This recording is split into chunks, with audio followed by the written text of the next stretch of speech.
রক্তের সম্পর্ক ছাড়াও কিছু কিছু সম্পর্ক রক্তের সম্পর্কের চাইতে অনেক বেশি আপন এবং মধুর হয়ে থাকে। আমার বাবা মার কোনো ছেলে ছিল না। আমাদের দুই বোনের পর অনেক বছর পর আমার একটা ভাই হয়, যে আমাদের থেকে অনেকটাই ছোট। বলা যায় যে তাকে কোলে কাকালে করে আমরা দুই বোন মানুষ করেছি।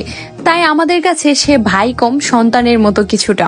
তবে আলহামদুলিল্লাহ, রক্তের সম্পর্কের কোনো বড় ভাই না থাকলেও আল্লাহ তাআলার অশেষ রহমতে আমার জীবনে আমি কিছু বড় ভাই পেয়েছি, যারা আমাকে একদম নিজের বোনের মতো করে ভালোবাসে। আর আজকে আমি প্রথমবারের মতো আমার ভাইয়ের বাসায় যাব। যেহেতু আমি যেখানে থাকি সেখান থেকে আমার ভাইয়ের বাসা অনেক দূরে, তো রাস্তা চিনতে আমাদের ভীষণ কষ্ট হচ্ছিল।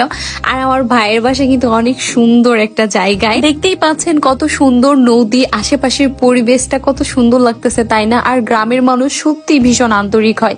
এই যে মাত্র কিছুক্ষণ আগে দেখলেন আমি আম খাচ্ছিলাম, এইখানে ছোট বাচ্চারা আম পেড়ে নিয়ে এসে খাচ্ছিল, তো আমি ওদের থেকে নিয়ে খাচ্ছিলাম। ওরা আমাকে 1 মিনিটের মধ্যেই কতটা আপন করে নিয়েছিল। আর যেহেতু আমার ভাইয়ের বাসা রবীন্দ্রনাথ ঠাকুরের কুঠিবাড়ির পাশেই, তাই আমরা যেদিন রবীন্দ্রনাথ ঠাকুরের কুঠিবাড়িতে ঘুরতে এসেছিলাম সেই দিনই কুঠিবাড়ি থেকে আমরা ভাইয়ের বাড়িতে রওনা দেই। আর সারাদিনের এই লম্বা জার্নির পর আমার অবস্থা ভীষণই খারাপ। আর সেদিন এত পরিমাণ রোদের তাপ ছিল, যার কারণে আমি নৌকায় উঠে নদীর পানি দিয়ে আমার মুখ ধুয়ে নিচ্ছিলাম, যেন কিছুটা হলেও আমার শারীরিক ক্লান্তিটা দূর হয়ে যায়। আর এই যে দেখেন, আমি জাস্ট এইখানকার পরিবেশটা দেখে অবাক হয়ে যাচ্ছে, এতটা সুন্দর লাগতেছিল। গ্রামের মাঝে যেন একটা আলাদা শান্তি পাওয়া যায়। আমি আমার প্রায় ভিডিওতেই বলি যে আমার গ্রাম ভীষণই পছন্দ, আর কেন বলবো না বলেন?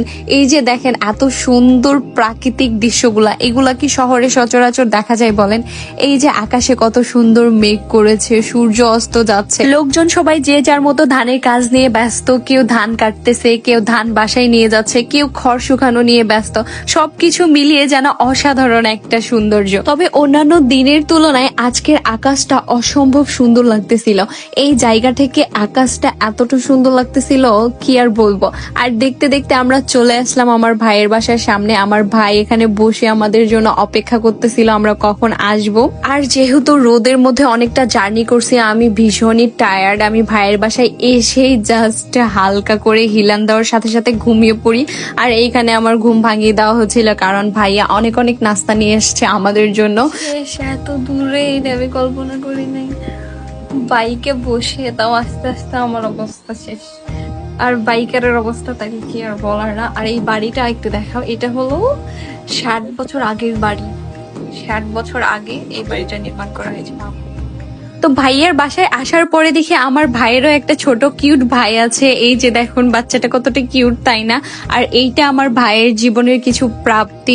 ভাইয়া খুব ভালো ফুটবল খেলে, ম্যান অফ দ্য ম্যাচের যে অ্যাওয়ার্ডটা থাকে সেটা পেয়েছিল। আর আমরা কিন্তু আগে থেকে বলে আসিনি, হঠাৎ করে আসা, তারপরেও ভাইয়া এত কিছু আয়োজন করেছে। এটা হলো বাড়িটা, নাও 60 বছরের পুরানো বাড়ি, ভাঙতে চাচ্ছে তারপরে ভাঙতে পারতেছে না, এত মজবুত করে আগের মানুষজন বাড়ি বানাইতো ভাবা যায়। এই যে বাড়ির সামনে ভাইয়ের বাড়ির হলো ভাইয়ের গাছের কদবেল, আমরা একটা এখান থেকে ছিঁড়ছি, এই যে একটাও প্রায় পেকে গেছে, কিন্তু এত দূর থেকে না নিয়ে যাইতে পারবো না। এখান থেকে আমাদের বাসা না হলো 45 কিলো, না এত দূর থেকে মানে বেঁধে নিয়ে যাওয়াটাও কষ্টকর। যদিও আমরা এত দূর থেকে ক্যারি করার ভয়ে নিয়ে আসতে চাচ্ছিলাম না, তারপরেও ভাইয়া জোর করে পাঠিয়ে দিয়েছিল। আর বাসায় আসার সাথে সাথে একটা বেল যেহেতু অনেক পাকা ছিল, আমরা শরবত বানিয়ে ফেলি। আর খাওয়ার পর বুঝতে পারলাম বেলগুলো সত্যি অনেক সুস্বাদু ছিল। থ্যাংক ইউ ভাইয়া এত সুন্দর বেল খাওয়ানোর জন্য। সবচাইতে বড় কথা, আমার জীবনে একজন বড় ভাই হিসেবে আসার জন্য সত্যিই তোমাদেরকে অনেক অনেক ধন্যবাদ। তোমাদের মতো কয়েকজন ভাইয়া পেয়েছি বলে আজকে আমার ভীষণ ভালো লাগে।